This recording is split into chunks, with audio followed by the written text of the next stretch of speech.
Hello? This thing on? Hi again, everybody. My name is Greg Anderson, and this is the Good Timekeeping Show with Greg Anderson. So, a couple of weeks ago, some people saw me on the news, local Channel 5 news here in Salt Lake City. And I want to show you what was on the air, and then I'll give you a little story about how it all came together. Hey, everybody, welcome back. We have a clock in the newsroom that needs to be switched. You know why? Because we fell back. Not every clock was brought back, but daylight saving time came to an end. Well, you may have gotten caught by it, and if you didn't, good for you. But clocks are always top of mind for collector and KSL photojournalist Greg Anderson. Take a look at this. I think the reason I'm a clock collector is that it's just always been interesting to me. I remember my grandmother had this clock that used to play a little chime melody every 15 minutes, and I just thought that was the neatest thing. I remember in the 1970s, people came up with a lot of really creative ways to show the time. So there are a lot of unique clocks from that era that you just don't see anymore. I'm way beyond having a clock in every room. I'm more like having a clock on every wall, every shelf, every cabinet top. You know, there's clocks all over the place. Time is now 8:00 p.m. Every now and then the kids decide they want to go around and count all the clocks in the house, you know. And then they start to wonder, well, should I count the clock in the digital camera, or should I count the clock on the microwave? And I think, well, if I have to set it, then yes, I will count that one. I know it's more than 150, not much more than that, but I don't have as many watches. Right now it's 108, approximately. I think I'm like everybody else when it comes to daylight saving time. It's hard to adjust your sleep, you know, but as far as changing the time on all my dozens of clocks, I don't mind that at all. That's actually fun. Well, the truth is most of my clocks and watches are actually radio controlled, so they will pick up the atomic clock broadcast out of Colorado, which works really well around here, and then they set themselves to the right time, and they will actually make the change for daylight saving time all by themselves too. So when I watch the news on Saturday night and the folks on the news say, well, be sure to change your clock before you go to bed, and I think, no, I don't do that anymore. That's the clock's job now. The whole idea of timekeeping, really, if you think about it, is about trying to figure out where the sun is in relation to your position on the surface of the earth. So you want to know what time the sun comes up, you want to know what time is sundown, you want to be able to coordinate things when you're going to do things during the day. If you were to ask 10 people in the office 25 years ago, what time is it? They'd probably be within 5 minutes of each other. Whereas today, if you ask the same 10 people, they would probably be within about 5 seconds of each other. That's how much better it's gotten. I think as long as they keep making clocks and watches in different colors and shapes and styles, I'll stay busy for a while. There's always another Christmas and birthday coming up. Oh, I love that. Something we learned about our photojournalist there. Yeah, we have an update. Greg said, hey, I fixed it.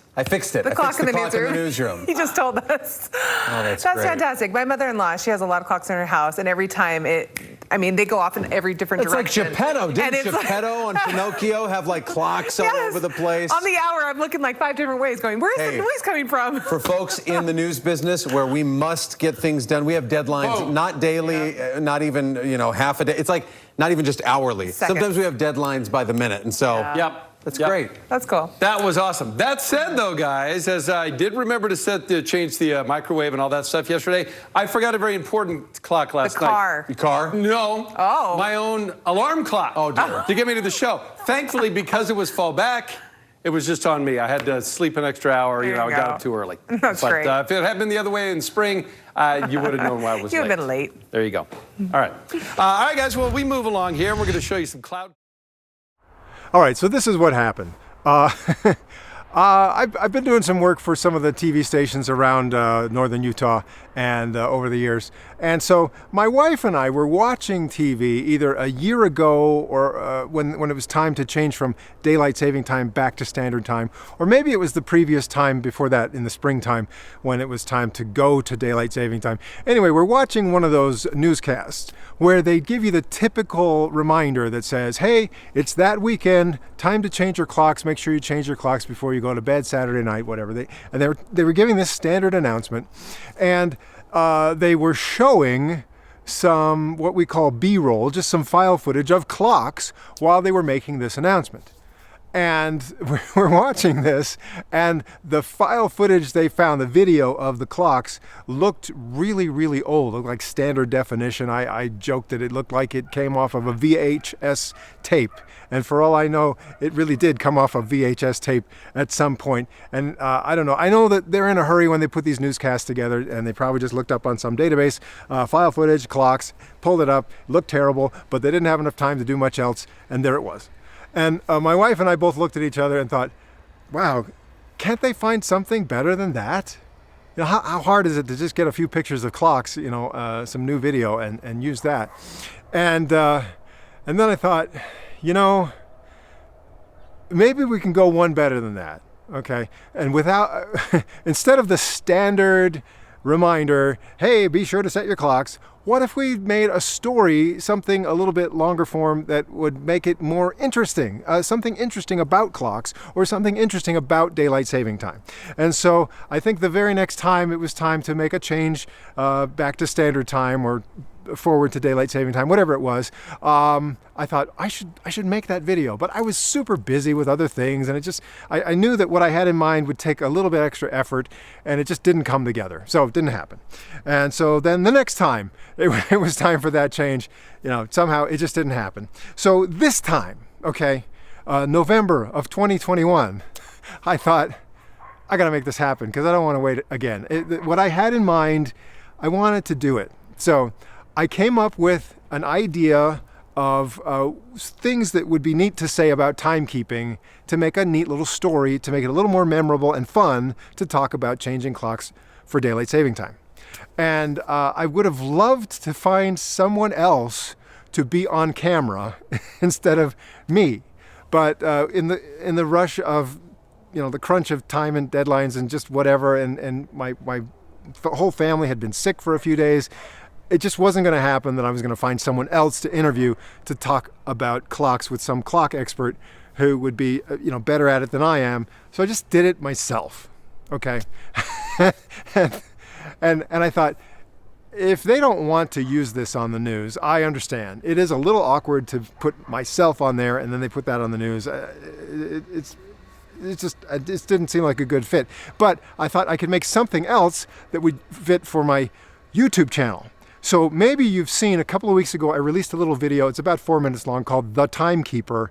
And it's just as though I'm talking to someone else, talking about my general interest in clocks and timekeeping and daylight saving time and all of that, all in one very short, by my standards, very short video. And so I took that was about 4 minutes. And I thought, I know that that's too long to put on a newscast. So I carefully carved it up a little bit more and got it down to 2.5 minutes. And I started showing it to people in the newsroom, and they liked it. And so they used it. Also, when it's weekends around here, sometimes it's what we might call a slow news day, not a lot happening. So it's kind of fun to say, well, here's a 2.5 minute piece you can use to fill time that actually is not a bad piece anyway. So, you know, if there's not a lot happening for the news, how about this? And so they used it on Sunday night. I didn't have it done in time really to wedge it in there on Saturday before the time change, but I made it in such a way that it was a little bit what they might call evergreen. It didn't have to be on that day. It could play the next day. And so they did, and they liked it Sunday night. And then they played it again, the noon news on Monday. So that was on a couple of times. And the folks in the newsroom really got a kick out of it. And part of the reason they got a kick out of it is they understand, like I do, the need for these tight deadlines where something is happening, you know, at this exact time to the minute. And that's how some things happen in live broadcasting. So for me to start talking about atomic clocks and synchronized clocks and all that, they're like, hey, that's neat. You know, so a lot of them, that really resonated with them. And so that's why it was on the air. Maybe nothing like that will ever happen again. But I did finally just kind of get that out of my system to make something just a little more interesting on the local news, a little more interesting than the standard announcement about changing the clocks to make that adjustment to daylight saving time or back. I made it, I hope, a little more memorable than that. So that's what happened. It was on the news, and you can watch the longer version, if you haven't seen it already, it's on my channel here, a little short thing called the Timekeeper, where I just kind of clear the air, talk about collecting clocks and time and like all that. Okay, so that's it for now. I've got some other stuff coming up soon. I'm working on for more episodes of the Good Timekeeping Show.